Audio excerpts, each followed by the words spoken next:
နဲ့ကြီးပဲလမ်းဆုံးနေရတာဖြင့်ပင်ပန်းလိုက်တာဒီဥသေးပဲလိုများလက်စသိမ့်ရပါမလဲမြင်ရတာဖြင့်ဥသေးလက်ရှိနေကြီးပဲလို့ဆိုပြီးဘုရားမဖြစ်ခင်ကာလတရေကဒီဥသေးကြီးကလူတိုင်းလက်ရှိဖြစ်ပြီးဒီကာလနေတယ်တတ္တဝါတွေကြည့်ရတာပင်ပန်းလိုက်ပါပြီးတော့တယ်ကိုယ်ပြန်ကြည့်တော့လေပင်ပန်းလိုက်ပါပြီးတော့တယ်ဒီဥသေးဒီဘက်ကလာပါလိမ့်မလဲလက်သက်ရှာမတော်မဟဲ့ဆိုပြီးဒီကာလလက်သက်ရှာတယ်တခါသိတို့တခါကျွဲတို့ဥလဘူးတို့နော်လက်သက်ရှာလိုက်တဲ့ခါကျတော့ဒကာဓမ္မတွေဒီကြည့်ဒီနှစ်ခုကဥသေးဆိုတာသိနေပြီဥသေးဘက်ကလာသလဲလို့လက်သက်ရှာလိုက်တဲ့ခါကျတော့ဝိပတိမြတ်စွာဘုရားရှင်ကိုရမကြီးကဘုရားမဖြစ်မိကလေးကဥသေးဟာဟေဇာတိဆိုတဲ့ပြိဿရိနေမှုကလာတာဒီတလုံးကဘာပါလဲဇာတိဒီဘက်နှလုံးကဘာပါလဲဇေယမရဏမြန်မာလိုပြောတော့ဥသေးပဲဆိုတော့အာလုံးတရားဓမ္မတွေရှင်းလိုက်စမ်းပါဦးဥသေးသည်ဘယ်ကလာပါလဲဩဥသေးလက်တယ်ဖြင့်ဒကာသိတို့ဒကာကျိုးတို့ဖမ်းမိပြီဥသေးလက်တယ်တွေ့ကြဗလားဘာတွေ့ပါလဲဇာတိဆိုတဲ့ပရိသေနေမှုရှိတဲ့ပုဂ္ဂိုလ်မှာဥသေးတွေ့ရမယ်ပရိသေနေမှုရှိတဲ့ပုဂ္ဂိုလ်ဒီဘာတွေ့ရဒါဖြင့်ပရိသေနေမှုကအကြောင်းဥသေးကကောင်းပြီဒါဖြင့်ဒကာဓမ္မတို့ပရိသေနေမှုရှိတဲ့ပုဂ္ဂိုလ်မှာဖြင့်ဥသေးရရမှာပဲဆိုတာမြေကြီးလက်ခမလွယ်ပေါ့ဗျာရှင်းကြပါလားရှင်းပါဘုရားလောင်ဖြစ်စဉ်ခါတော့ကကြံလိုက်တဲ့ကြံစီချက်သည်ဥလာဘူးတို့မတည့်လားဗျာတဲ့တယ်ဥသေးဘယ်ကလာပါလိမ့်ဒါကြောင့်ပရိစ္ဆေသမုပ္ပါဒေသနာတော်မှာဇာတိပစ္စယဇေယမရဏဆိုတာတကယ်ကျွဲတို့ရထားတာပေါ်လာရှေးကတော့ရွတ်ယုံနေရွတ်တယ်အခုတော့ပြန်ခန္ဓာကိုယ်ထဲမှာလဲဇရာလည်းရှိတယ်မရဏလည်းရှိတယ်စံရှိပူနွေးနွေးကိုဗျဇရာမရဏမရှိဘူးလားရှိပါတယ်ဒီဇရာမရဏဘယ်ကလာပါလိမ့်မလဲကာရမတို့ခင်ဗျားတို့ကိုကပရိသေနေမိလို့သူပါလားပရိသေနေတွေကသူပါလာတယ်ပရိသေနေတွေကဓာတ်၄ပါးနဲ့ပရိသေနေလားပါဘူးလားပရိသေနေကလေးကဒကာဓမ္မတို့ရေပါလာတဲ့ဥသေးပါလားဆိုတာပေါ်လာဘူးလားဒါဖြင့်ဥသေးလက်သည်အကြောင်းရင်းရှာခဲ့သည်ရှိတော်ဒကာဓမ္မတို့ဘာတွေ့ပါလိမ့်ဇာတိရှင်းပြီတဲ့ဒါဖြင့်လူပြေအစဇာတိကနတ်ပြေအစဗြဟ္မာပြေအစငရဲအစတိရစ္ဆာန်အစပြိတ္တာအစဒါဖြင့်ဒကာဓမ္မတို့ဒီဇာတိမချုပ်တွေ့ကာလပတ်လုံးဥသေးဇမသိမ့်ပါဘူးဒကာကျွယ်သဘောကျဥလာဘူးတို့ကျပါပြီနောက်ကဒကာဓမ္မတွေဇာတိလက်စမတတ်တဲ့ကာလပတ်လုံးဥသေးလက်စသိမ့်ပါမလားသိမ့်ပါဒါဖြင့်ဒကာဓမ္မတို့ဇေယမရဏနဲ့ဥသေးနဲ့ဇာတိကအကြောင်းဥသေးကအကျိုးဆိုတာသိသွားတော့အကြောင်းနဲ့အကျိုးဘယ်ဟာသာကြောက်เสียကောင်းလို့ရှင်းကြပါလားဘယ်ဟာသာကြောက်เสียကောင်းပါလိမ့်အကြောင်းကသာကြောက်เสียကောင်းတယ်ဆိုတော့ဒကာဓမ္မတို့ဒီသစ္စာကမသိပြန်ဘူးသစ္စာကမသိပြန်တော့သစ္စာလေးသွန်းလိုက်ပါဦးလို့အာလုံးဒကာဓမ္မတွေသတိပေးလိုက်တယ်ပရိစ္ဆေသမုပ္ပါထဲမှာသစ္စာလေးသွန်းလိုက်ပါဦးသွန်းတော့သွန်းပြီးသားပါပဲနားမလဲလို့သွန်းလိုက်ပါဦးလို့ပြောလိုက်ပါတယ်နားမလဲလို့သွန်းရတော့ဇာတိပိဒုက္ခသစ္စာကိုခရကလေဇရာမရဏပိဒုက္ခသစ္စာလို့မဆိုဘူးလားဆိုပါဗျာဒါဖြင့်ဒကာဓမ္မတို့လူပြေစဘယ်ကပါလိမ့်နတ်ပြေစဗြဟ္မာပြေစဇာတိပိပါတယ်ဒုက္ခသစ္စာမသိတော့နတ်ပြေရောက်ရပါလေလူပြေရောက်ရပါလေဗြဟ္မာပြေရောက်ရပါလို့ဤဆိုတော့ဇာတိဒုက္ခသစ္စာကိုယ်ပိုင်ရရပါလို့ဤသွားဘောတခါကျွေး မှားလိုက်တဲ့ဖြစ်ထွေ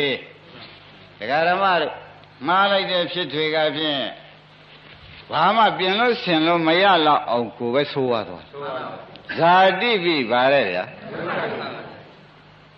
ဇာတိရှိတော့ဇာတိကအကြောင်းဇရာမရဏကရှင်းကြ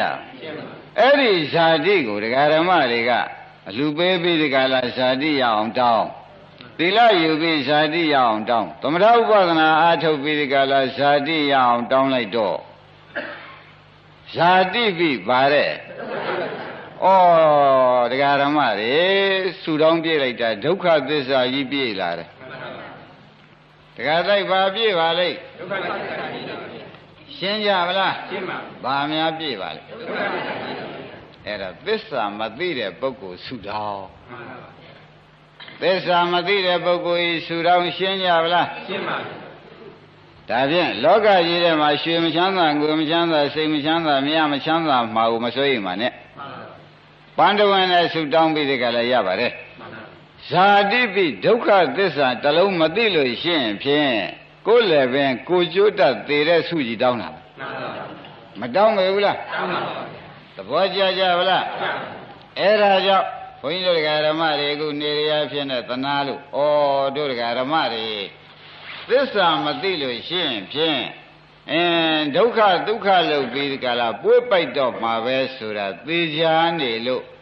နေတရားဖွင့်ပေးတာပါမှန်ပါပါညာရောက်ကြပါလားရောက်ပါတော်တော်ရေးကြည့်တယ်ဆိုတာကိုသိပါလားသိပါပါကဲဥလာဘူးတို့တကကျွဲတို့တကတိုက်တို့ကစဉ်းစားပါလူဖြစ်ရပါလို့ဤဆိုတော့ဘာရပါလို့ဤတော့ဒုက္ခရဇာတိဒုက္ခသစ္စာရပါလို့ဤဟုတ်ကလားနတ်ပြေရောက်ရပါလို့ဤဆိုတော့ဇာတိဒုက္ခသစ္စာရမြမဖြစ်ရပါလို့ဤဆိုတော့ဇာတိဒုက္ခသစ္စာရတောင်းရင်လည်းအဲ့ဒီလိုတောင်းလိုက်ရှိတောင်းလို့ရှိရင်လည်းတောင်းပြတော့မှာမဟုတ်ပါဘူးအခုတော့ဇာတိပိဒုက္ခသစ္စာဆိုတာဘယ်ခါမှမကြားဘူးတော့တခါတည်းဒီဇာတိဆိုတာအကောင်းမဲ့ထင်ပြီးဒီကလာဒကာဓမ္မတွေကမတောင်းမေဘူးလားတောင်းလိုက်တော့ပြည့်လာတော့ဘာသစ္စာရဒုက္ခသစ္စာခဲလိုက်တဲ့ဖြစ်ချင်းခဲလိုက်တဲ့ဖြစ်ချင်းပေါ်ကြမလားပေါ်ပါဘူးဘာဆုတောင်းယူကြပါလိမ့်အကုန်ပြင်ပါဒကာဓမ္မတို့နောက်ဘယ်တော့မှမတောင်းပါနဲ့ဘယ်တော့မှမတောင်းကြပါနဲ့လို့သတိပေးလိုက်ပါတယ်ဘာကြောင့်ပေးရတယ်ဆိုတာကောခမည်းတော်သစ္စာသိအောင်လို့ပြောပြီးလို့တရားဓမ္မတွေမတောင်းပါနဲ့လို့ပြောလိုက်ရ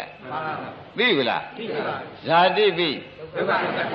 ဒုက္ခသစ္စာဒီဘယ်ခါကာလမြဒုက္ခသစ္စာဖြစ်သေးတော့ဖြစ်မယ်ဆိုရင်နောက်ကသစ္စာမထည့်ဘူးအခုတော့ဇာတိပိဒုက္ခသစ္စာလို့သစ္စာကိုထည့်ထားတယ်ဘုရားက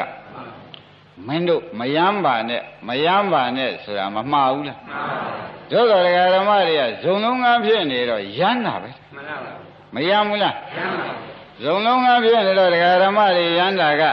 အမန္တကြီးသူအလူကြီးလှူဆွမ်းတော်ကြီးတင်ပြီးဒီကလာဆွမ်းနေလောင်းပြီးဒီကလာမှနောက်ဘဝချမ်းသာအောင်တော့လုံးမပဲကွာဆိုတော့နောက်ဘဝချမ်းသာတော့ဘုန်းကြီးမပြောလို့ဘူးစတာတော့ဘယ်ကစတော့ဇာတိဘာသစ္စာတော့ချမ်းသာပါသေး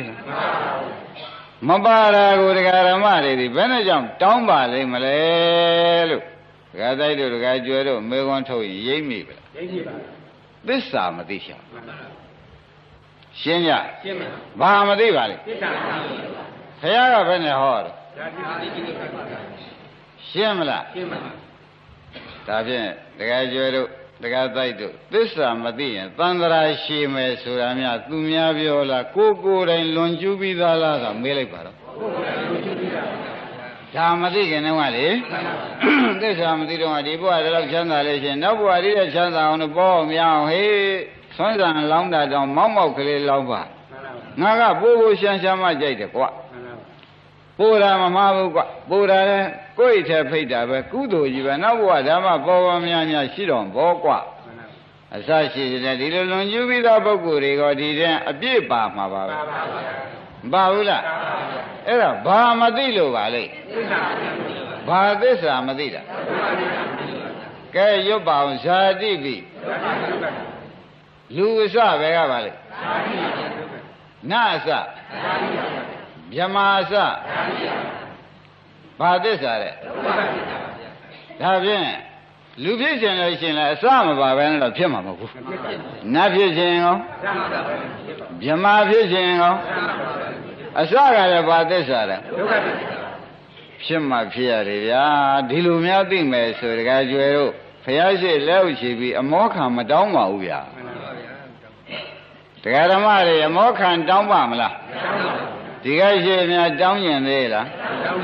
ဒုက္ခကိုယ်တိုင်ရပါလို့ဤလိုများခမည်းတော်ဆူတောင်းပြီဖျားတောင်းကျင်သေးလားဖျားလည်းမကြိုက်ဘူးဗျာဒီတောင်းကို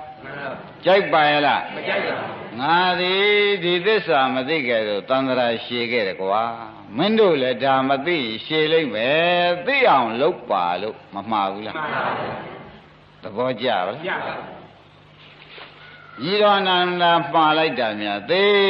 ပြီးဒီကလာတရားဓမ္မတို့မှတ်เสียသိကောင်းမှန်ပါဘူး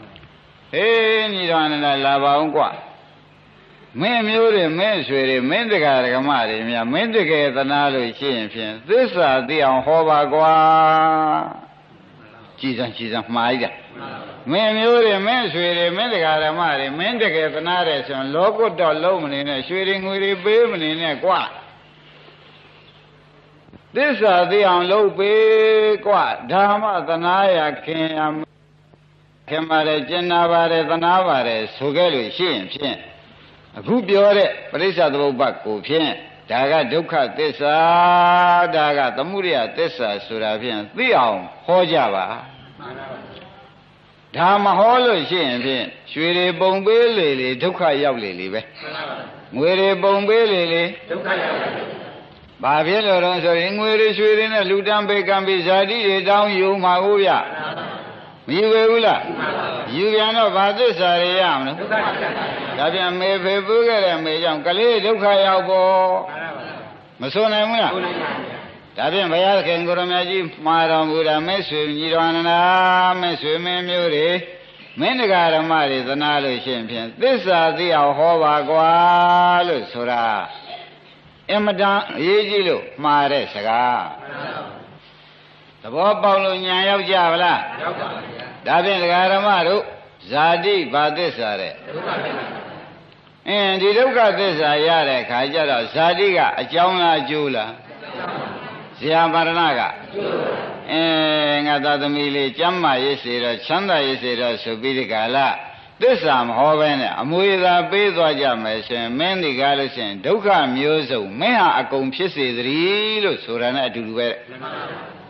သဘောကျလားသစ္စာမှတပါးဒကာဓမ္မတို့ကိုးစားရအားထားရမရှိဘူးအခုဒုက္ခသစ္စာဟောနေတယ်နောက်နိရောဓသစ္စာဆရာဘုန်းကြီးကဒီပရိစ္ဆသမုပ္ပါဒ်ထဲမှာပဲဟောမှာပဲနိရောဓသစ္စာရောက်မှချမ်းသာမှာကိုဗျကဲဒါဖြင့်ဒကာဓမ္မတွေဇာမရဏဤလက်တယ်တွေ့ဗလားဘဒုပါလိကောင်းပြီဒါဖြင့်ဒကာဓမ္မတို့ဇာတိဟာသူမတောင်းကောင်းတဲ့တရားပဲဆိုတာတော့သိကြပါလားသိကြပါဘူးဘယ်ဇာတိကြိုက်တုံးဘယ်ဇာတိမှမကြိုက်ပါဘူးဘာသာနဲ့ပြောတာပါလဲခင်ဗျားတို့သစ္စာသိတဲ့ဉာဏ်နဲ့ပြောတာဘာဉာဏ်နဲ့ပြောပါလိမ့်ရွှေရမျိုးတွေကိုဖြင့်ဘယ်လိုပြောကြမလဲဘယ်ဇာတိမှမလို့ခြင်းပါနဲ့ဘယ်ဘဝမှအဲ့ဒါဖြင့်ဝါရဖြတ်ကြပါချစ်ကြခင်ကြကျင်နာကြသနာကြလို့ရှိရင်ဘယ်ဘဝမှမတောင်းနဲ့ဟေးဇာတိဟာဒုက္ခသစ္စာအစစ်ဟာတခါကျပြောတတ်ပလားပြောတတ်ပါချစ်တဲ့ခင်နဲ့ကျင်နာပါတယ်ဆိုရင်ဖြင့်ဒကာဓမ္မတွေသစ္စာကိုပဲသိအောင်ပြောပေးကြပါရှင်းမလားရှင်းပါကောင်းပြီဒါဖြင့်ဒကာဓမ္မတို့ဒီဇာတိဒီကားလို့ဆိုလို့ရှိရင်ဖြင့်ဒုက္ခသစ္စာပဲဆိုတာသိသွားကြပြီဘုရားကလည်းဟောပြီဗျာတတိပဒံပါဠိတော်မှာလည်းဇာတိပိဒုက္ခသစ္စာဇာမရဏံပိဒုက္ခသစ္စာမဟောတယ်ဟောပါတယ်လွယ်သေးလားမလွယ်ပါဘူးကောင်းပြီဘုရားလည်းဓာတ်တွေသိလို့ဘုရားဖြစ်ရမှန်ပါပါခင်ဗျားတို့လည်းဓာတ်တွေသိတဲ့ခါကျတော့ဘယ်ဘဝမှဆုမတောင်းတော့ပါဘူးလို့ဆိုတာဒီဇာတိဒုက္ခသစ္စာကိုကိုယ်တိုင်မြင်လို့မတောင်းတာမတောင်းကျင်တော့ဘူးဆိုတော့ ဇာတိကဒုက္ခသစ္စာဇာတိဟာဒုက္ခသစ္စာလို့ဒကာဓမ္မတွေဉာဏ်ထဲမှာအခုမရောက်သေးဘူးလားအဲ့ဒီဉာဏ်ကမက္ကသစ္စာဇာတိကဘာသစ္စာမတောင်းတော့ပါဘူးလို့ပြောတဲ့ဉာဏ်ကဒါပြန်မတောင်းတော့ပါဘူးဆိုတော့တောင်းကျင်တဲ့တဏှာသေးတာကသမုဒိယချုပ်တာပေါ်ပါလားတောင်းကျင်တဲ့တဏှာသေးတာကသမုဒိယချုပ်ကြတဲ့ကိုကဒကာဓမ္မတို့ဒုက္ခတွေနောက်လာအောင်မလားအဲ့ဒီမလာတာကနိရောဓသစ္စာသစ္စာသိလိုက်တဲ့အတွက်ဘယ်လောက်များဖို့တန်သွားတော့ရှင်းကြလားခင်ဗျားတို့အသက်ရကြီးပြီးမသေးနှင်းမေလို့ဆရာကလည်းမသေးနှင်းမေလို့ပေါ့ဗျာနှမရင်အကုန်ကြောက်ကြကဲမဲ့လူကတယောက်မှဒီတဲ့ပေါ်မှာမဟုတ်တော့ပဲခိုင်းတာဖြင့်ဒကာဓမ္မတို့ဝိပဿနာမြတ်စွာဘုရားလက်သေးရှာသလိုဘုန်းကြီးတို့ကလည်းဘုရားဣတိသာပဲလို့ရှာကြအောင်စို့ဒကာဓမ္မတို့ဇာတိဟာလည်းအကြောင်းမရှိဘဲနဲ့ဖြစ်မယ်မဟုတ်ပါဘူးဇာတိဟာလည်းအကြောင်းမရှိဘဲနဲ့ဖြစ်ပါမလားမဖြစ်ပါဘူးဒါဖြင့်ဒကာဓမ္မတို့သိတဲ့အတိုင်းတဲ့ဘဝပြည့်စရာဆိုတာလာပါဦးဒီဘက်သုံးခုကဘာပါလဲဘဝပြည့်စရာဒီဘက်ကဇာတိပြည့်စရာဩဇာတိလက်သေးရှာလိုက်တော့ဘဝကြောင့်ဖြစ်ရတာတကယ်သိရမှန်ပါပါအားလုံးသိလိုက်ရင်တရားဒကာဓမ္မတရားဇာတိဆိုတဲ့ပြိဿတွေနေမှုဟာဘု து ကြောင့်ဖြစ်ရပါလဲဘဝပဲမဲ့လေဒီနေရာလေးနှုတ်ကလေးတက်နေတာလေးကိုဖြောက်ပြီးဒီကလာအစ်စ်ကလေးထည့်ပေးစမ်းပါကာမဘဝပြည့်စရာဇာတိသဘောကျဗါတဲ့ကာမဘဝပြည့်စရာဇာတိဆိုတာကျင်တော့ဗလားကျင်ပါပါအေးဒါကြောင့်ဒကာဓမ္မတို့ဒီကားလို့ဆိုရင်ကာမဘဝကြောင့်ဘာဖြစ်ရဇာတိဖြစ်ရဩဒါဖြင့်ခင်ဗျားတို့ကလည်းကံကောင်းခြင်းလိုက်တဲ့ဖြစ်ခြင်းဇာတိဒုက္ခကိုမတွေ့ရမှာစိုးလုံးလို့ဒကာကျော်တို့ကကံကောင်းခြင်းလိုက်တာမှန်ပါပါလွန်နေတာပဲမှန်ပါပါဘန်းပြင်းနဲ့ညာရီလောင်းပြီးဒီကလာကံကောင်းခြင်းနဲ့လှုပ်ကြည့်လှုပ်နေတော့ကာမဘဝပြည့်စရာပါတဲ့ဩတရားဓမ္မတွေခက်လိုက်တဲ့ဖြစ်ချင်းကံကောင်းခြင်းတဲ့တရားဓမ္မတွေဒီဘာလို့ရှိတာပါလဲဇာတိဘာသစ္စာဒုက္ခသစ္စာဩကံကောင်းမှဒုက္ခရောက်မှာဖေဟာရိပ်နေကြလားဘာလို့တော့ဘယ်ရင်မေးရင်သေးလားကံလေးကျုပ်ကံလေးရဲ့အစအနာဘယ်နဲ့နေတော့ဒုက္ခမှရောက်ပါမလားထဲ့မေးနောက်ကြလို့ရင်းနေမလားကျုပ်ကံလေးဘယ်နဲ့နေတော့ဒုက္ခမှရောက်ပါမလားဆိုတာထဲ့မေးလို့ရှိရင်ဖြင့်မမေးဖြစ်တော့သဘောကျပါလားဒါရင်ဘုန်းကြီးတို့ဓမ္မတွေကာမဘဝပြည့်စရာသဘောကျပါလားဘုန်းကြီးတို့ဓမ္မတွေဒီလိုဆရာကောင်းသမားကောင်းနဲ့မတွေ့လို့ရှိရင်ဖြင့်ကံမကောင်းလို့ကံကောင်းနဲ့ဆက်ချင်ကြတာတွေလေဒီထက်တပုံကြီးပါမယ်ထင်တယ်ပါပါဗျာတခါသိပါပါဗျာမပါဘူးလားပါပါဒါပြန်အဲ့ဒီကံကလည်းကာမဘဝပြည့်စရာဩသူဆက်ချင်တာလေကံမကောင်းလို့ကံကောင်းနဲ့ဆက်ပြန်လဲဇာတိကံမကောင်းနဲ့ဆက်ပြန်ကောဒါဖြင့်ကောင်းတာနဲ့ဆက်တာကြိုက်သလားမကောင်းတာနဲ့ဆက်တာကြိုက်သလားရမှာကဒုက္ခသစ္စာကြီးပဲရှင်းမလားရှင်းပါဒါကြောင့်ဘုရားသခင်ကိုရမကြီးကကံကောင်းကုသိုလ်လည်းငါပယ်လို့ဖရာဖြစ်လာတယ်ကွကံမကောင်းတဲ့ကိလေသာတွေလည်းပယ်လို့ဖရာဖြစ်လာတယ်ကွဆိုတော့ကံပယ်လို့ဖရာဖြစ်ဇာတိမလားလာသေးရလားပေါ်သေးဘူးလားပေါ်ပါဘူးဒါဖြင့်ဒကာဓမ္မတွေစဉ်းစားကြစမ်းပါဦးဒီဆရာကောင်းသမားကောင်းနဲ့တွေ့တုန်းကိုညံလေးလေနာရှိရှိနဲ့ထောင်ပြီးစဉ်းစားပါဘုံဘဝလိုချင်တဲ့ကုသိုလ်ကံတွေဟူ၍လေတဲ့ဘုံဘဝကိုဖြစ်စေတတ်တဲ့ပရိသေတွေကိုဖြစ်စေတတ်တဲ့ကံဟူ၍လေဒကာဓမ္မတို့ဇာတိဒုက္ခကိုပေးမှာပဲအကုသိုလ်ကံတွေဟူ၍ကောဘုံဘဝတောင်းတတဲ့ကုသိုလ်တွေဟူ၍ကောဒါဖြင့်ဘုံဘဝမတောင်းတတဲ့အလုတ်သာလျင်ဒကာဓမ္မတို့အရေးကြီးထားကြပြီတော့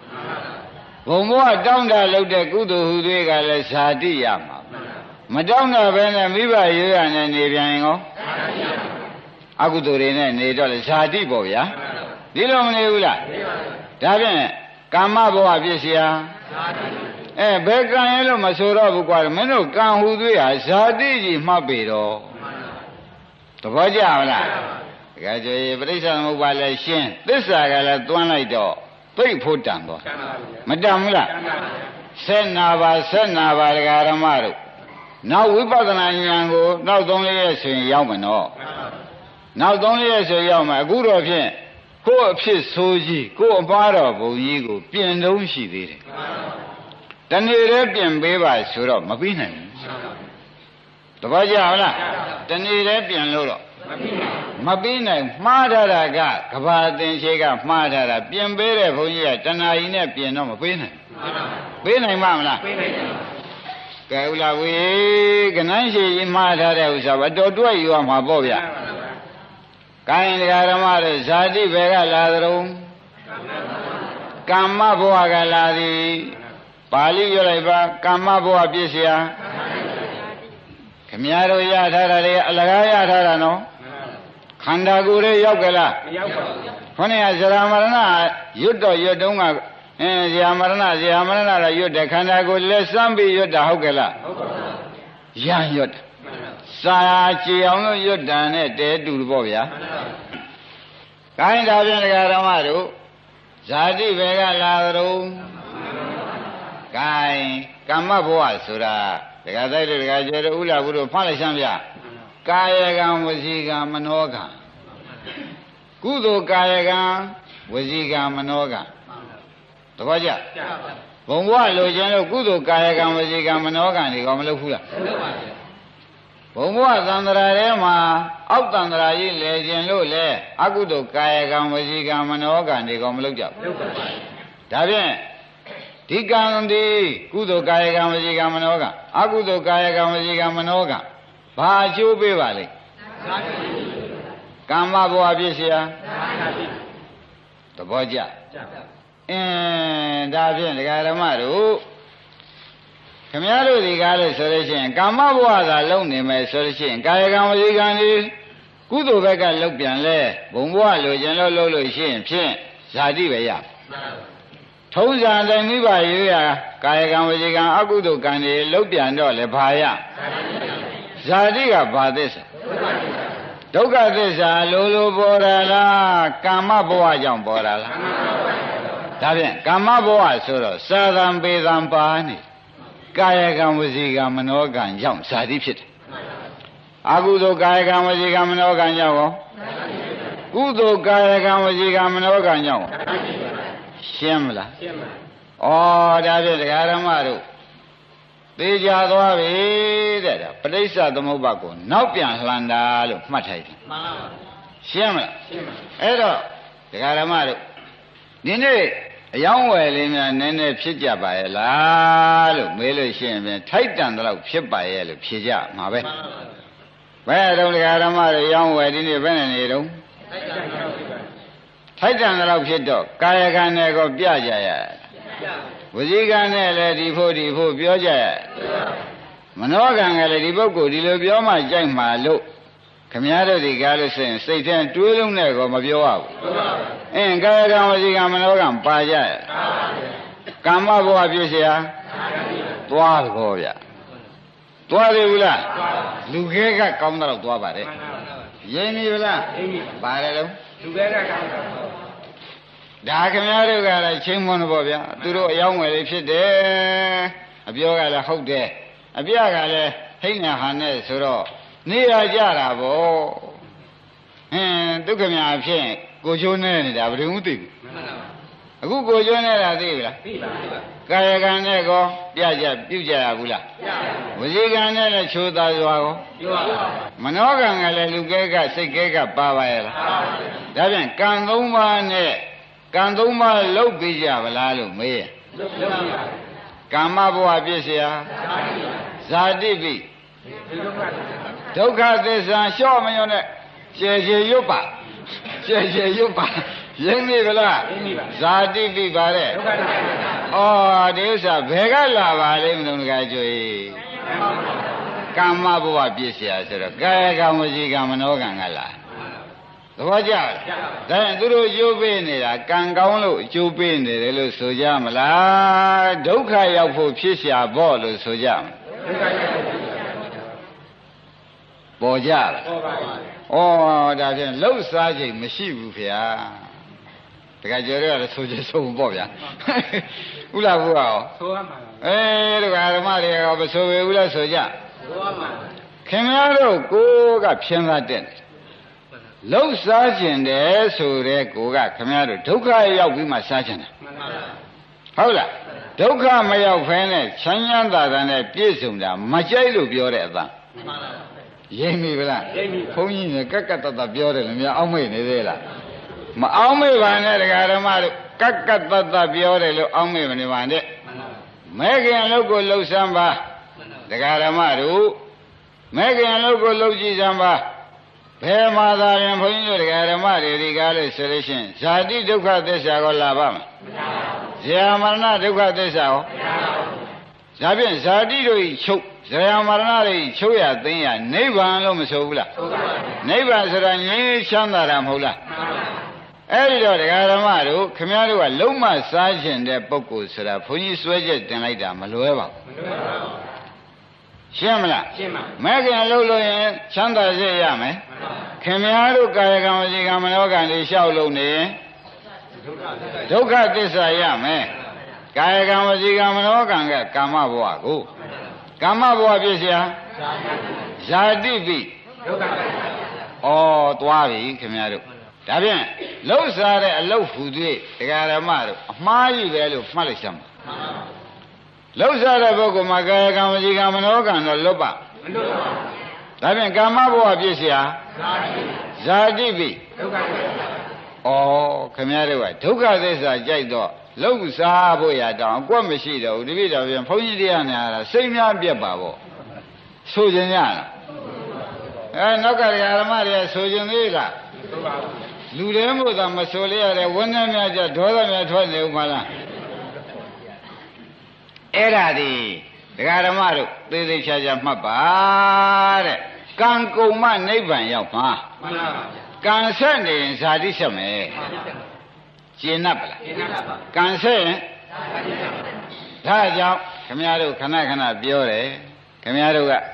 ကံစားတာလေးကသေသေးပြောက်စိတ်ကလေးရှိတယ်လို့ဘေရင်ဆရာကဖြစ်စေရသားကဖြစ်စေပြောလိုက်လို့ရှိရင်ငါလွတ်စာလေးလွတ်မလွတ်ဘူးလားလွတ်ပါဘူးနင်းတခါလုံးငါဆယ်ကလွတ်မလာဘူးလားလာပါဘူးငါလည်းငါဆယ်ကဖြစ်စေသတည်းစာလေးဆယ်ကဖြစ်စေသတည်းငါလည်းရောက်သေးကြနေနင်းကဆယ်ကလွတ်ကိုစာလေးစုတောင်းငါစုတောင်းအတော်မဆိုးဘူးလားဆိုပါဘူးတခါတည်းလွတ်ဘူးသေးလားလွတ်ဘူးပါသွားပါပြီအတော်ဆိုးနေတာဒကာဓမ္မတို့မဆိုးပါဘူးလားဆိုပါဘူးအဲ့ဒါကံဆက်တာတဲ့ကံဆက်တော့ဒကာဓမ္မတို့ကံဆက်တော့ဇာတိဆက်မှာပေါ့ဇာတိဆက်တော့အကောင်ဖြစ်မှာပဲသဘောကျဒါဖြင့်ဒကာဓမ္မတို့ဒီကံဒီကားလို့ဆိုလို့ရှိရင်ဖြင့်မဂ္ဂင်ဆိုတဲ့တရားမှဒီကံကိုဖြတ်နိုင်ဒီကံဆက်နေတဲ့ကာလပတ်လုံးဇာတိဆက်မှာပဲဇာတိဘာသစ္စာတဲ့ဒုက္ခသစ္စာဒါဖြင့်ဒုက္ခသစ္စာဆက်မှာပေါ့ဆက်ပါတခါကျော်ကြိုက်သေးရဲ့လားညာရောက်ကြပါလားရောက်ပါဘူးကောင်းပြီဒါဖြင့်ဒကာဓမ္မတို့ဒီကံဘယ်ကလာသရုံးဆိုတဲ့မေခွန်းထုတ်ကြတယ်မှန်ပါဒီကံဘယ်ကလာသရုံးမေခွန်းချုပ်တော့ဥပါဒံကလာတယ်မှန်ပါဥပါဒနာပြည့်เสียကမ္မဘောကိုသဘောကျဗါတဲ့သဘောကျကမ္မဘောပြည့်เสียကဲသဘောကျကြလားဘုန်းကြီးပြောနေတာဒီဓမ္မတို့ပရိစ္ဆေသမုပ္ပါကိုခန္ဓာကိုယ်ထဲမှာအရှိသားပြောနေခေါင်းကအယောင်းဝယ်ပြုလုပ်နေတဲ့ကာယကံဝစီကံမနောကံနေတဲ့ပုဂ္ဂိုလ်ဟာငွေလိုခြင်းနဲ့ဥပါဒံပါလို့ဒါပြန်ဥပါဒနာပြည့်စရာကာမဘောဝရှင်းမလားကာယကံဝစီကံမနောကံနေတဲ့နေတိုင်းမှာအာမအလောင်းလုံနေတဲ့ပုဂ္ဂိုလ်ဟာဘာကိုစွဲလန်းလို့လုပ်တာတော့ဥပါဒံဘာပေါ်မှာဥပါဒံဆွဲလန်းပါလိမ့်ငွေကိုဆွဲလန်းတယ်သဘောကျငွေကိုဆွဲလန်းတော့သူ့ဘာခေါ်ကြဥပါဒံလို့ခေါ်မယ်ဆိုတာသဘောကျဒါဖြင့်ဥပါဒနာဖြစ်เสียငွေကိုဆွဲလန်းခြင်းဤဆိုဥပါဒံကြောင့်ငွေကိုဆွဲလန်းခြင်းဆိုဥပါဒံဖြစ်เสียငွေကိုဆွဲလန်းတော့သူ့ဘာခေါ်ကြဥပါဒံလို့ခေါ်မယ်ဆိုတာသဘောကျဒါဖြင့်ဥပါဒနာဖြစ်เสียငွေကိုဆွဲလန်းခြင်းဤဆိုဥပါဒံကြောင့် ကာမဘောကာယကံဝစီကံမနောကံတို့နဲ့ရောင်းဝယ်နှုတ်ချူသည်လက်တူသည်ဟောတိဖြစ်မဆိုနိုင်ဘူးလားနှုတ်ချူလက်တူကပါသေးတယ်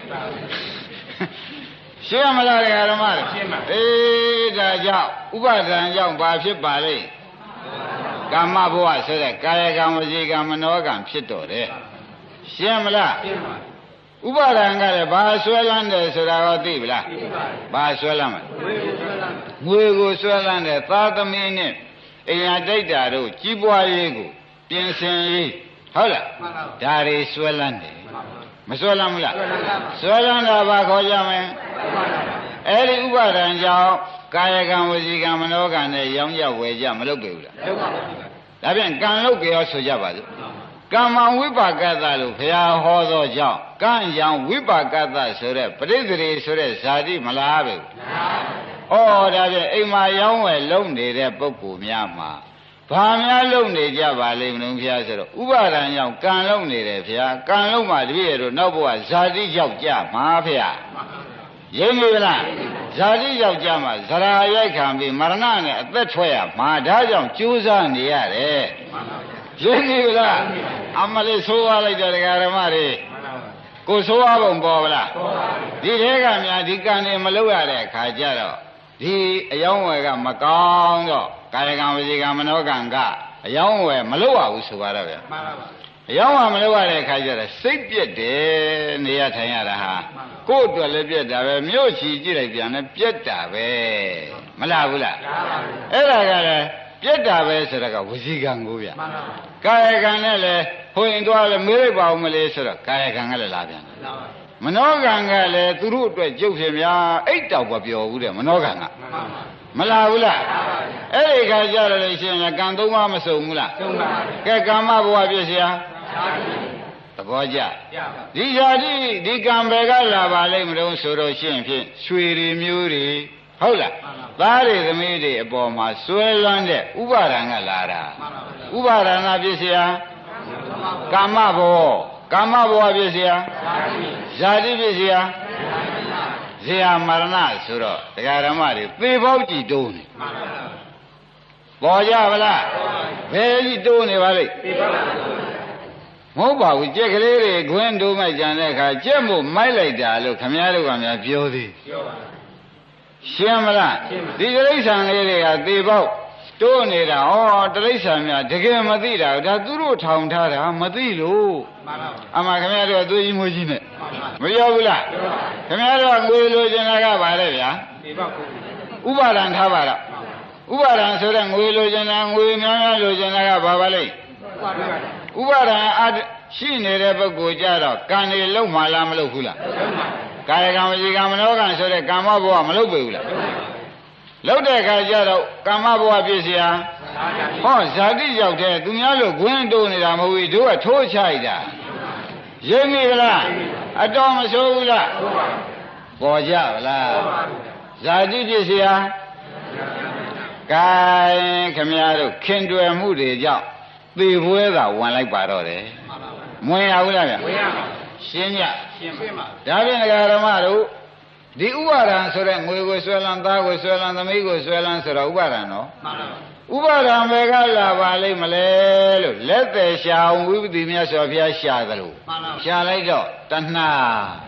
ဒီကြည့်ပါတရားဓမ္မတို့ခုခြိုက်တာပါလိမ့်တဏှာဖြစ်เสียဟောတဏှာကြောင့်ဥပါဒံဖြစ်တယ်ပေါ်ကြဗလားဘုရုကြောင့်ပါလိမ့်ညာအခင်ကလေးကြောင့်အခင်ကြီးဖြစ်လာတာရိမ့်မိဗလားဗါတဲ့အခင်ကလေးကတဏှာအခင်ကြီးကပေါ်သေးဘူးလားအဲ့တော့ဓမ္မတွေကားလို့ဆိုလို့ရှိရင်ဖြင့်တဲ့အခင်ကလေးအစကိုလက်မခံပါမှအခင်ကြီးဥပါဒာနဲ့ကွဲသွားမယ်အခင်ကြီးဥပါဒာနဲ့ကွဲမကွဲသေးကာလပတ်လုံးကာယကံဝစီကံဆိုတဲ့ကံတွေလုံးလုံးမဲ့လုံးရင်ကြောက်ကြအောင်မဲ့မကြဘူးရှင်းမလား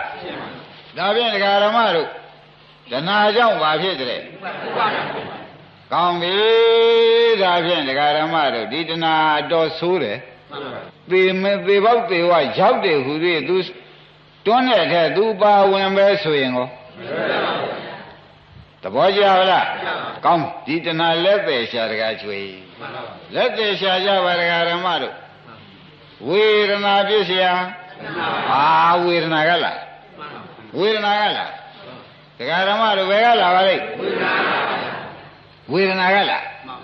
တဲ့ဝေဒနာကြောက်เสียကောင်းပါလားဝေဒနာကြောင့်ဘာဖြစ်ရရှင်းကြလားဒါဖြင့်ဒကာဓမ္မတို့ဝေဒနာကြောင့်တဏှာဖြစ်တယ်တဏှာကြောင့်ဆွဲလန်းတဲ့ဥပါဒံဖြစ်တယ်ဥပါဒံဖြစ်လို့ကာယကံဝစီကံတွေလုံးပြန်တယ်မလုပ်ဘူးလားဘဝပြည့်စရာကာမဘဝပြည့်စရာဇာတိဆိုတဲ့ကြောက်ကြပြီးဒီကလာအရိုက်နဲ့ခံပြီးသေဘောဝင်တဲ့ဇရာမရဏပဲလှဲ့မသွားဘူးလား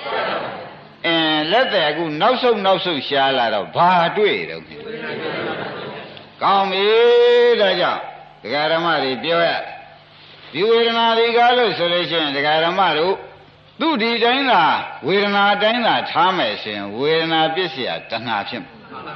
ဝေဒနာတိုင်းမထားပါနဲ့ဥပဒနာရှုပေးပါဝေဒနာဖြစ်ပြီးပြတ်တဲ့တရားမဟုတ်လားဖြစ်ပြီးပြတ်တဲ့တရားလို့ခင်ဗျားတို့ကဒီကြားကနေပြီးဒီကလာညံသွန်းလိုက်ပါလို့ခေါ်လိုက်တယ်ဘုရားအစိမ့်လေးပဲဒကာဓမ္မတို့ဒီဟာဝေဒနာနဲ့တဏှာဖြတ်တဲ့ညံလေးပါပဲရှင်းမလားဒီနေရာညံသွန်းလိုက်လို့ရင်ဝေဒနာကိုဝေဒနာခွာပြီးဒီကလာဝေဒနာဟာဝေဒနာပဲလားမေးခင်ဗျားတို့ကရှုမှတ်ကြံလို့ရှိရင်အနိစ္စပဲလားလို့မေးစမ်းမေးရင်သူဘယ်လိုပြောမယ်ထင်အနိစ္စလို့ပြောမယ်အနိစ္စလို့ပြောတာကဆရာဘုန်းကြီးကသူဟာအသက်မပါပဲနဲ့တပည့်တော်တို့ဘယ်လိုလုပ်ပြီးအနိစ္စပြောမလဲဖရာလို့မေခွန်းထုတ်เสียမလို့ဘူးလားပြောပါဘူးပြောပါလေဒကာဓမ္မတို့ဝေဒနာချုပ်ပြီးမှရှုတဲ့ဉာဏ်ကပေါ်လာအဲ့တော့သူကအနိစ္စလို့ပြောပြီးသားမနေဘူးလားသတ္တဝါသဏ္ဍာန်မှာဝေဒနာနဲ့ရှုဉာဏ်နဲ့ဟာပြိုင်ပေါ်ကောင်းရလားမပေါ်ကောင်းတော့ဝေဒနာချုပ်ပြီးမှဉာဏ်ကမလာဘူးလားအဲ့ဒါချုပ်သွားတဲ့တရားကအနိစ္စမဟုတ်လားဝေဒနာကိုကကျုပ်ဟာအနိစ္စပါလို့ပြောပါတယ်ပြောတော့ခင်ဗျားတို့ကမက်ကခေါင်းငိမ့်ပြီးဒီကလာအနိစ္စပါလားလို့ရှုလိုက်သဘောကျရှုလိုက်တော့ဒီကအနိစ္စဒီကဉာဏ်ကမက်ကဒီဘက်ကတဏှာချုပ်မက်နဲ့ဖြတ်လိုက်တခါကျော်မက်နဲ့ဖြတ်လိုက်တော့ဘယ်နဲ့လဲတဏှာချုပ်တော့ဥပါဒံရောကံနေရောဇာတိဇရာမရဏအဲ့တော့ဒကာဓမ္မတွေဒီဘက်သမုဒိယသစ္စာသေးတယ်ဟောဒီနှစ်ခုကသမုဒိယသစ္စာတပည့်ကြဒီနှစ်ခုကတဏှာနဲ့ဥပါဒံကအကြီးသေးဖြစ်သောကြောင့်သမုဒိယသစ္စာကံဒီဇာတိဇရာမရဏတွေချုပ်သွားတယ်ကလည်းဒုက္ခတွေချုပ်သွားမချုပ်ဘူးလားဒါဖြင့်ဒကာဓမ္မတို့မနေ့ကပြောခဲ့ရဖယားပဲနေရာမှာပွင့်တယ်ဦးလို့မေးတော့ဒကာဓမ္မတွေကဘယ်နဲ့ဖြေကြရှင်းမလားဖယားပဲနေရာပွင့်ပါလိမ့်ဒီနေရာမှာခမည်းတော်မဲ့သွင်းရင်လည်းခမည်းတော်သောတာပန်ဖြစ်တဲ့နေရာလည်းဒီနေရာပဲသဂရာကံဖြစ်တဲ့နေရာအနာကံဖြစ်တဲ့နေရာယန္တာဖြစ်မဲ့နေရာဒါဖြင့်ဒီနေရာကဝေဒနာပေါ်တိုင်းသာထိုင်ရှုနေဒီဘက်ကတန်တရားအစစ်ကြီးကဘယ်နဲ့နေဒါဖြင့်ဒကာဓမ္မတို့ပရိစ္ဆသမုပ္ပါဒုက္ခစက်ကြီးဆက်နိုင်သေးရဲ့လားဘာကြောင့်မဆက်ပါလိမ့်မလို့မေခွန်းထုတ်ရင်ဒကာဓမ္မတွေပေါ်ဗလားဝေဒနာကိုအနိစ္စရှုတဲ့မဲ့ဝင်လာလို့သန္တရာပြတ်သွားတာဖေဟာဥလားဘူးလို့ဝမ်းသာစရာကောင်းပါဗျာဖယားလည်းပဲနေရာမှာဖယားဖြစ်ပါလိမ့်ပြစ္ဆေကဗုဒ္ဓနန္ဒမူလိုင်းနေပါလေမဟုတ်ပါဘူး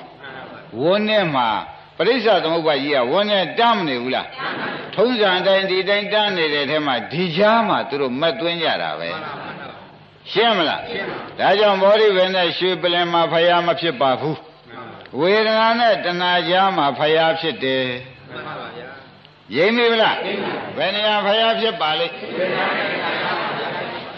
ဘောဓိဘယ်နဲ့ရွှေပလင်ဆိုတော့ဘောဓိဘယ်ကယုတ်တရားကြီးပါရွှေပလင်ကလည်းယုတ်တရားကြီးပါအဲ့ဒီပေါ်မှာဖယားမဖြစ်ပါဘူးမြတ်စွာဘုရား၏ဝန်းထဲမှာပရိစ္ဆသမုပ္ပါအစဉ် ဖြတ်သွားတာသည်ဝေဒနာနဲ့တဏှာကြားမှာညံဝင်လိုက်တာပဲညံဝင်တဲ့အချိန်မှာသဗ္ဗညုတညံဝင်တဲ့အချိန်မှာဝါရတမညံဝင်တဲ့အချိန်မှာဘာဖြစ်ပါလိမ့်ဒါဖြင့်ဘောဓိပင်မောဟဖြစ်သလားတရားဓမ္မတို့ဝေဒနာနဲ့တဏှာမဆက်မိအောင်လုပ်တဲ့နေရာမှာဖျားဖြစ်သလားဒါဖြင့်တရားဓမ္မတို့ဘုန်းကြီးတို့နေတိုင်းဟောနေတဲ့ဝေဒနာကြော်ပြီးအနိစ္စမြင်အောင်ရှုဒုက္ခဝေဒနာပေါ်လဲဒုက္ခဝေဒနာမရှုနဲ့အနိစ္စကိုရှုဒုက္ခဝေဒနာပေါ်လဲလည်းဒုက္ခဝေဒနာမရှုနဲ့ဘာဥပေက္ခဝေဒနာပေါ်လဲရောဒါကြောင့်တတိပဌာန်ပါဠိတော်ကသမုဒိယဓမ္မာနုပါတိဝဝေယဓမ္မာနုပါတိဝဝေဒနာတုဝေရတိမင်းတို့ဖြစ်ပြတာရှုကဝေဒနာရှုမနေနဲ့ရှင်းမလားဘာရှုอ่ะဝေဒနာတော့ဝေဒနာပဲဝေဒနာကိုရှုမနေနဲ့သူဤအပြက်ကလေးကိုမြင်အောင်ကြည့်သဘောကျလားဘာကြည့်อ่ะသူဤအပြက်ကလေးမြင်အောင်ကြည့်လိုက်တော့ရှေ့ကအပြက်နောက်ကမဲ့ဖြစ်သွားမဲ့ဖြစ်သွားတော့ဒကာဓမ္မတွေဒီနေရာမှာသောတာပန်တည်တဲ့နေရာပဲကိုယ်ဝန်းထဲမှာမဲ့ပေါ်တာဗျအဲ့ဒီကိုယ်ဝန်းထဲမှာကိုပေါ်တော့အိမ်မောမှာပေါ်လို့ရှိရင်ဒီအိမ်ကြီးကဘောဓိပဲနဲ့ရှုပလင်ပဲသဘောကျအဲ့ဒီပေါ်မှာမဟုတ်ဝန်းထဲမှာဘုရားဖြစ်တာဝန်းထဲကမဲ့လာလို့ဝန်းထဲမှာသောတာပန်တည်တာရှင်းမလားဒါဖြင့်ဒကာဓမ္မတို့ဒီတရားတွေကလို့ဆိုလို့ရှိရင်ဖြင့်ဩဝိပဿနာရှိရင်တို့ဘယ်နေရာကထိုင်ရှုရမှာလဲဆိုတာမပေါ်သေးဘူးဘယ်နေရာထိုင်ရှုဝေဒနာနဲ့တဏှာကြားထဲမှာထိုင်ရှုပါတို့တော့တဲ့တဏှာကတော့မရှိတာဧကမှာပဲတို့တော့ဒီကြားထဲမှာရှုရမယ်ဆိုတာကပရိစ္ဆေသမုပ္ပါဒေသနာတော်မှာတမ်းပြတဲ့အခါကျတော့ဝေဒနာပြီးတဏှာလာလို့ဒီကြားထဲမှာမဲ့ဝင်အောင်လုပ်ပါလို့ပြောတာတခါကြွကျင်နာဗလားကျင်နာပါအားလုံးဒကာဓမ္မတွေကျင်နာကြလားကျင်နာပါကောင်းပြီဒါဖြင့်ဒကာဓမ္မတို့ဒီကဲ့သို့အခုဒီနေ့တိုးပေးလိုက်မှာကဝေဒနာကိုအနိစ္စမြင်အောင်ရှုနိုင်လို့ရှိရင်ဒကာဓမ္မတို့မဲ့မဆိုင်ဘူးလားဆိုင်ပါဗျာမဲ့ဆိုင်လိုက်ဒီနဲ့တပြိုင်တည်းထဲဒကာဓမ္မတို့ဒီသရမရဏဆိုတဲ့ဥစ္စာနည်းနည်းလေးမှတ်လိုက်စမ်းအနာဂတ်ဘဝဇေယမရဏဆိုတာဘာပါလဲရှင်းပြီဇေယမရဏဆိုတာသေပြီးမှဖြစ်မှာကိုဗျသေပြီးမှဖြစ်မှာဆိုတော့သူဘယ်ဘဝဆိုကြတဏှာရဲ့ဥပါဒံရဲ့ကံရဲ့ဒီသုံးခုဒီကားလို့ဆိုလို့ရှိရင်ဖြင့်အနာဂတ်ဘဝအကြောင်းဒါဖြင့်အနာဂတ်အကြောင်းက၃ခုအနာဂတ်အကျိုးကလည်း၃ခုအနာဂတ်အကြောင်းကအနာဂတ်အကျိုးကအနာဂတ်အကြောင်း၃ခုကိုယနေ့ရှင်းပါတဏှာဥပါဒံကံရွတ်ကြစံတရားဓမ္မတို့အနာဂတ်အကြောင်းဘယ်လိုပါလဲဒါအနာဂတ်အကြောင်းအနာဂတ်ဖြစ်ဖို့ရတပည့်ကြလားအနာဂတ်အကြောင်း၃ခုကဘယ်လိုပါလဲမမေ့စီနဲ့နော်ပရိစ္ဆေသမုပ္ပါမဆုံးသေးဘူးတရားဓမ္မတို့ဆုံးပြီးတော့လည်းဝိပဿနာဉာဏ်တွေအများကြီးတွင်းအောင်ပါဒါကြောင့်နည်းနည်းနဲ့တရားဓမ္မတွေဆွဲပြီးဟောနေတဲ့တသံတရားလုံးဖြတ်လမ်းမတွေ့ခဲ့တာတရားရွယ်ယနေ့စတွေ့တာတသံတရားလုံးကတော့ဝေဒနာပစ္စယတဏှာနဲ့သွားတာပဲတဏှာပစ္စယဥပါဒံဥပါဒနာပစ္စယကာမဘောကာမဘောပစ္စယဇာတိပစ္စယတသံတရားလုံးကတော့ဒီလမ်းကြီးဒိုင်းပြေးနေတာပဲဖိုက်စမ်းပါရှင်းမလားယခုဆရာဘုန်းကြီးအကူကြီးဖရာအကူကြီးနဲ့ဝေဒနာနဲ့တဏှာကြားဖရာပွင့်လိုက်ကွာသောတာပန်ဖြစ်ခြင်းဒီကြားထိုင်လိုက်ဟိသဂရဂံဖြစ်ခြင်းအနာဂံဖြစ်ခြင်းအဲ့ဒါခုမှထိုင်ကောင်းမှန်းသိတာတသံတရားလုံးဒီနေရာထိုင်ပြီးဒီကာလနေရမယ်လို့သိရလားမသိပါဘူးဒီနေရာနေရှုရမယ်လို့သိရလားမသိပါဘူးအဲ့ဒါကြောင့်တရားဓမ္မတို့သည်တဲ့တန်တရားတစ်ဆက်သေးသာဆက်နေတယ်မပြတ်ခဲ့ပါဘူးမှန်ပါရှင်းမလားရှင်းပါဒါဖြင့်တဏှာဥပါဒံကံတို့သည်ဗါတဲ့တမင်ညဆိုလို့မရဘူးအနာဂတ်အကြောင်းလို့ပြောပါရှင်းမလားရှင်းပါလာလကံဖြစ်တဲ့ဇာတိဇရာမရဏကဘာပါလိမ့်အနာဂတ် ပြန်မေးတယ်တရားဓမ္မတို့သေချာမှတ်တာပါတဏှာဥပါဒံကံကပါတဲ့အနာကအကြောင်းတရားအဲ့တော့နေတိုင်းတရားဓမ္မတွေကတဏှာရဲ့ဥပါဒံရဲ့ကာယကံဝစီကံတွေရဲ့ဆိုတော့အနာကအကြောင်းနေတိုင်းလို့မလို့ဘူးလားဒါပြန်အကြောင်းလို့ထားပေါ့တရားဆိုင်တို့ဥလာဘူးတို့အကျိုးပေးမှပေးပါဒါပြန်အနာကအကျိုးကပါတဲ့ဇာတိဇရာမရဏကြည်ထားပါသည်အခုပြတယ်ဘုရားကိုအနာကအကြောင်းကပါတဲ့ရံပြောလို့မရဘူးတဏှာဥပါဒံကံဒါကဘာလို့အနာကအကြောင်းအဲ့ဒီအနာကအကြောင်းကိုယခုဘဝကလှုပ်ထားရောလှုပ်တာကလည်းယခုဘဝပဲတို့တော့အနာဂတ်အတွက်လှုပ်ထားရှင်းမလားလှုပ်နေတော့ကတော့ယခုဘဝပါပဲတို့တော့ဘယ်အတွက်လှုပ်ထားတာတုံးအနာဂတ်အကြောင်းဖြစ်နေလှုပ်ထားတာအနာဂတ်မှာဇာတိဇရာမရဏပေါ်အောင်လို့လှုပ်ထားတာဒါကြောင့်နေတိုင်းဝိပဿနာကျင်းနေတဲ့ပုဂ္ဂိုလ်မှာတဏှာဥပါဒံကံနေနေတိုင်းလှုပ်ဘာအကြောင်းတွေလှုပ်ထားပါလိမ့်အနာဂတ်အကြောင်းတွေလှုပ်ထားသည်ဒကာဓမ္မတွေဘာတွေလှုပ်ထားတော့ဒီဘဝသုတေသွားတဲ့ခါကျတော့ကိုနောက်ဘဝအနာဂတ်အကျိုးဒုက္ခသစ္စာသုံးခုရအောင်လို့လှုပ်ထားတာဘာရအောင်လှုပ်ထားပါလိမ့်ဘာဒုက္ခသစ္စာအကျိုးသုံးခုရအောင်လို့ဒကာဓမ္မတွေကလှုပ်မထားဘူးလားရှင်းမလားအဲ့ဒါဒီဘယ်ဘဝကလှုပ်တာတုံးဆိုတော့ယခုပြစ္ဆုတ်ပံဘဝကလှုပ်တာဒါပြစ္ဆုတ်ပံဘဝရှင်းမလားဒါဘယ်ဘဝပါလိမ့်ယခုပြစ္ဆုတ်ပံဘဝဒီသုံးခုကတို့တော့ဘယ်အတွက်လှုပ်ထားတာပါလိမ့်အနာဂတ်အတွက်လှုပ်ထားလို့အနာဂတ်အကြောင်းဖြစ်ရလှုပ်တာကတော့ဖြင့်ယခုပြစ္ဆုတ်ပံဘဝပဲဘယ်အတွက်လှုပ်ထားတာတော့ဒါဖြင့်သူအနာဂတ်အကြောင်းတဏှာဥပါဒံကံတွေကိုဘာအကြောင်းဆိုကြမလဲအဲ့ဒီအကြောင်းပြည့်စုံသီးပုဂ္ဂိုလ်ကြလာတော့အနာဂတ်အကျိုးဖြစ်တဲ့ဇာတိဇရာမရဏလာမလားမလားအခုဒီဃာရမတွေဝိပဿနာလို့မလုပ်တဲ့ပုဂ္ဂိုလ်ဘာများလုပ်နေကြုံမေးရင်ဖြေတတ်ကြဘာလုပ်နေဒီလိုမလုပ်နဲ့တခါတည်းရဒီလိုရှုပ်လို့မရဘူးအနာဂတ်အကြောင်းလုပ်နေတယ်လို့အဖြေထွက်ရရိပ်မိဗလားဝိပဿနာမလုပ်တဲ့ပုဂ္ဂိုလ်တွေဘာလုပ်နေတော့ဝိပဿနာလုံးမလုပ်တဲ့ပုဂ္ဂိုလ်ဘာများလုပ်နေပါလိမ့်အနာဂတ်အကြောင်းဆိုတာဘာပါလိမ့်တဏှာဥပါဒံကံဆိုလိုက်ပါတော့တဏှာဥပါဒံတဏှာဥပါဒံကမ္မဘဝရှင်းမလားဒါဘာအကြောင်းလဲ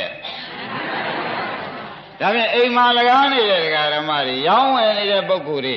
ဘာတွေများလုပ်နေတုံးလို့မေခွန်းထုတ်ရင်ပေါ်ပါလားဘယ်အကြောင်းတွေလုပ်ရှင်းမလား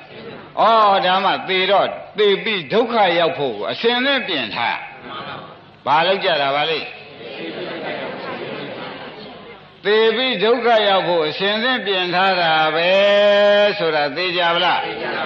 ညာရောက်ပလားဒါဖြင့်ဒကာဓမ္မတို့ဝိပဿနာအလုပ်ကိုဖြတ်ခနဲ့ဒီဝေဒနာကိုရှုလိုက်တဲ့နဲ့တပည့်နဲ့မဝင်မလာဘူးလားမဝင်လာတော့အနာဂတ်အကြောင်းသုံးခုပဲနဲ့နေတော့အနာဂတ်အကြောင်းသုံးခုပြတ်တော့အနာဂတ်အကျိုးသုံးခုကိုပြမယ်ဆိုတာသိကြပါလားသူများပြောလားမြင်မြင်လားဒါဖြင့်ဒီလုံးမှတပါးခင်ဗျားတို့ဒီဘက်ဒုက္ခတွေကင်းတဲ့လို့ရှိသေးရဲ့လားဒါဖြင့်ဒီလုံးပဲတရားဓမ္မတွေအားကိုးရမယ်တခြားအားကိုးလို့ဖြစ်ပါမလားရှင်းမလားဒါဖြင့်တရားဓမ္မတို့ဝေဒနာဖြစ်ပျက်ကိုတဏှာမလာအောင်မဲ့သွင်းလိုက်ဝေဒနာကဖြစ်ပျက်သူရှုတာကမဲ့ဆိုတာဒီတဏှာမဖြတ်ဘူးလားတဏှာပြောတော့ဥပါဒံကအလိုလိုသေးကံတွေကရောနောက်လာမဲ့ဇာတိဇရာမရဏတွေရောဒါကြောင့်တရားဓမ္မတွေဒီဘက်ကအနာဂတ်အကြောင်းကသမုဒိယသစ္စာ၃ခုအကုန်သေးတယ်အနာဂတ်ကျုပ်ဖြစ်တဲ့ဒုက္ခ၃ခုရောဒါဖြင့်ခင်ဗျားတို့ဝေဒနာရှုတဲ့ပုဂ္ဂိုလ်သည်တ သမုဒိယသစ္စာ၃ခုလည်းသိတယ်သုတ်တန်နည်းနဲ့တော့ဒါလည်းသမုဒိယသစ္စာဒါလည်းသမုဒိယသစ္စာဒါလည်းသမုဒိယသစ္စာပဲတဏှာလည်းဘာသစ္စာတော့ဥပါဒံရောကံရောသမုဒိယဆိုတာအကြောင်းကြောင့်ဒီကျိုးလာဒါဖြင့်သမုဒိယသစ္စာ၃ခုမသိဘူးလားဝိပဿနာအထုတ်တဲ့ပုဂ္ဂိုလ်ဟာလေဒါဖြင့်ဒုက္ခသစ္စာ၃ခုကိုဒါဖြင့်မဲ့သည်သမုဒိယနဲ့ဒုက္ခကိုပယ်သည်ရှင်းမလားသမုဒိယနဲ့ဒုက္ခကိုပယ်ပါဒါဖြင့်မဲ့မလုပ်တဲ့ပုဂ္ဂိုလ်များကြတော့ဒကာသိုက်တို့ကဘယ်နဲ့ဆိုမဲ့သမုဒိယလည်းမပယ်အနာဂတ်အကြောင်းကိုပယ်သေးရဲ့မပယ်တော့ဒုက္ခရောမပယ်ပါဘူးကိုယ်တိုင်မတွေ့ရပဲဘူးလားဘလောက်ကြောက်เสียကောင်းတို့ဒါဖြင့်ဒကာရမတို့ဘာကိစ္စရှိသလုံးတို့ကောင်းသောရောင်းဝယ်ခြင်းလုပ်နေတာပဲဆိုတော့ကောင်းသောရောင်းဝယ်ခြင်းကအနာဂတ်အကြောင်းလုပ်နေတာရှင်းမလားကောင်းသောရောင်းဝယ်ခြင်းကသီလလို့တော့မပြတ်ပါဘူးဝိပဿနာလို့တော့သေချာပြည့်နေတယ်ရှင်းမလားဒါဖြင့်ဒကာရမတို့ပရိစ္ဆေသမုပ္ပါဖြတ်ပုံလေးကောသဘောကျမဲ့မလာလို့ရှိရင်တဏှာဖြစ်เสียသဘောကျမဲ့မလာရင်တဏှာဖြစ်เสียဥပါဒံဥပါဒနာဖြစ်เสียဘဝဖြစ်เสียဇာတိဖြစ်เสียဒါမဲ့မလာတဲ့ပုဂ္ဂိုလ်မဲ့လာတဲ့ပုဂ္ဂိုလ်ကြတော့ကိုတရားဓမ္မတို့မဲ့လာတဲ့ပုဂ္ဂိုလ်ကြတော့စဉ်းစားလိုက်ဝေဒနာရှုတယ်ဆိုတော့ဝေဒနာရှုရတာလားဝေဒနာချုပ်တာရှုတာလားဝေဒနာချုပ်တာရှုတော့ဝေဒနာကချုပ်တဲ့တရားသဘောကျမက်ကလည်းတဏှာချုပ်အောင်လုပ်နိုင်တဲ့တရားဆိုရင်ကောလွဲလားဒါဖြင့်ဝေဒနာနိရောဓမက်လာမှတဏှာနိရောဓဖြစ်တာဝေဒနာနိရောဓအဲ့ဒါဝိပဿနာလုပ်တဲ့ပုဂ္ဂိုလ်ကြတော့ဝေဒနာနိရောဓဝိပဿနာမလုပ်တဲ့ပုဂ္ဂိုလ်ကြတော့ဝေဒနာပြည့်စရာတဏှာပြည့်စရာသွားပြီကောကြောက်ရှင်းပြီကောဝိပဿနာလုပ်တဲ့ပုဂ္ဂိုလ်ကြတော့ရွတ်လိုက်စမ်းဝေဒနာနိရောဓဝေဒနာနိရောဓကိုဒီကမြင်အောင်ရှုလိုက်တော့မဝင်မလာဘူးလားတဏှာလာသေးရဲ့လာခွင့်ကိုရသေးရဲ့ဒါပြန်ဝိပဿနာရှုတဲ့ပုဂ္ဂိုလ်ကြတော့ဘယ်လိုရွတ်ကြမလဲဝိပဿနာမရှိတော့ပါဘူးဆိုတော့ဝေဒနာပြည့်စရာသွားပြီးတောက်လျှောက်မသွားပဲဘူးလားဒါဖြင့်ရှုပုံဒီရှုတဲ့ပုဂ္ဂိုလ်မှာပရိစ္ဆေသမုပ္ပါပြိုက်မရှိတဲ့ပုဂ္ဂိုလ်မှာစိတ်သဘောကျဥပဒနာရှုတဲ့ပုဂ္ဂိုလ်မှာပြတ်တဲ့ပါဠိတော်လေးသွန်းလိုက်စမ်းပါဝေဒနာရှုတော့ဝေဒနာရှုရတာလားဝေဒနာချုပ်တာရှုတာလားရှင်းမလားဒါဖြင့်ရွတ်လိုက်ဝေဒနာနိရောဓတဏှာနိရောဓဆိုတာကမဲ့ပေါ်လာတယ်သဘောကျလားဝေဒနာနိရောဓအဲ့ဒါကရှုတဲ့ပုဂ္ဂိုလ်ဆိုတာဝေဒနာနိရောဓတဏှာနိရောဓဆိုတာကတခါတည်းရမ်းရွတ်လို့မရဘူးလာကိုလာသေးရဲ့လားတဏှာသူ့နေရာဘယ်လိုရောက်နေလဲမဲ့ရောက်ချင်းကြောင့်မဲ့ကိုတဏှာနိရောဓလို့မှတ်တဏှာလာပြီးချုပ်သွားတယ်လို့မမှတ်လိုက်ပါနဲ့ရှင်းမလားဒါဖြင့်ရွတ်ကြကြဝိပဿနာရှိတဲ့ပုဂ္ဂိုလ်ဘယ်နဲ့ဆိုကြမလဲပြန်ရစမ်း၃ခေါက်လောက်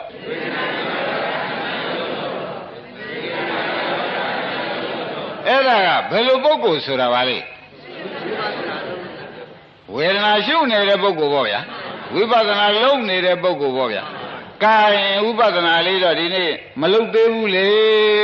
ညမှာပဲအေးဆွေးဆွေးလုပ်မယ်ဆိုတော့နေ့လေလူတို့ဤထုံးစံတိုင်းအလုံးမလုပ်ပြီဘူးလားအဲ့ဒီပုဂ္ဂိုလ်ကြတဲ့ရော့ဝေဒနာပြည့်စရာတဏှာပြည့်စရာဥပါဒနာပြည့်စရာအဲ့ဒီကြောင်သွားတယ်သေတော့ဟိုကအနာဂတ်ဘဝမှာသေမှဇာတိဇရာမရဏဖြစ်မှာဒါဖြင့်ဓမ္မတို့ဝိပဿနာမလုပ်လို့ရှိရင်ဝေဒနာပြည့်စရာတဏှာပြည့်စရာဥပါဒနာပြည့်စရာဘဝဆိုတဲ့ကာမဘောမဖြစ်ဘူးလားဒါဖြင့်ကံတွေအကုန်စုထားတာပေါ့သေတော့ဆိုးချိုးပြအောင်လို့ရှင်းမလားဒါဖြင့်လှုပ်တာနဲ့မလှုပ်တာဒီလှုပ်တော့ပရိစ္ဆေသမုပ္ပါပြတ်တယ်မလှုပ်တော့ မလုတ်တော့ဆက်တနော်လုတ်တော့ဝိပဿနာရှုတော့ဗါလဲဘာပြတ်ပါလဲဝိပဿနာမလုတ်ဖဲနေတော့ကျင်နာဗလားအချိန်ကစိတ်သွားတယ်ဓမ္မတို့ပြောစရာဟောစရာတွေကတော့မနေဘူးပေါ့ကဲယနေ့ဒီရင်တော်ကြအောင်စို့